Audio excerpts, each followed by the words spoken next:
काल एक 20 वर्षाचा मुलगा आला आणि त्याच्या चेहऱ्यावरती प्रचंड अशी चिंता जाणवत होती. तो येऊन बसला आणि मला म्हणाला की डॉक्टर, मला सलमान खान सारखा आजार झालाय. तर मी म्हटलं नक्की तुला काय झालंय? तर तो म्हणायला लागला की डॉक्टर, माझ्या पूर्ण चेहऱ्यावरती प्रचंड वेदना होतात. हात जरी लागला तर एकदम दुखायला चालू होतं. थोडी थंड हवा लागली, पाणी जरी असं चेहरा धुताना पण माझा किंवा बोलताना सुद्धा कधी कधी इतके पेन वाढतात की मला असं वाटतं की तो सलमान खान सारखा आजार झाला. तर तो सलमान खानचा जो आजार आहे त्याला ट्रायजेमिनल न्यूरॅल्जिया बोलतात. ट्रायजेमिनल न्यूरॅल्जिया म्हणजे आपल्या एक नस असते, इकडून ब्रेनमधून येते आणि तो पूर्ण डोळ्यांचं चेहऱ्यावरती त्याचं पसरलेलं असतं सेन्सेशन.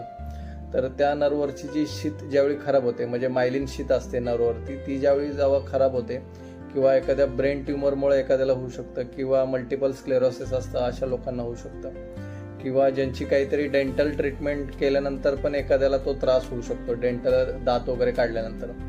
तर मी त्या पेशंटला विचारले की तुमची काय हिस्ट्री आहे एवढ्या 5-6 महिन्यामध्ये काय? तर तो म्हटला की मी गेल्या महिन्यात माझी किडलेली दाढ काढल्यापासून मला तो त्रास होतोय.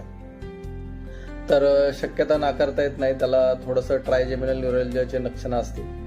पण ट्रायजेमिनल न्यूरॅल्जिया शक्यतो 35 ते 40 वर्ष वयानंतर होण्याची शक्यता जास्त असते आणि ह्याला तात्पुरतं झाले असण्याची शक्यता आहे, कारण की त्याचा दात गेल्या महिन्यात काढल्यापासून त्याला त्या दुखणं चालू झालेलं आहे. ट्रायजेमिनल नर्वला थोडंसं इंजुरी झाली असण्याची शक्यता आहे आणि होमिओपॅथीमध्ये ह्याच्यावरती खूप चांगल्या प्रकारे औषधं आहेत, त्यामुळं त्याचं दुखणं 2 दिवसातच कमी झालं. मला फोन आला पेशंटला.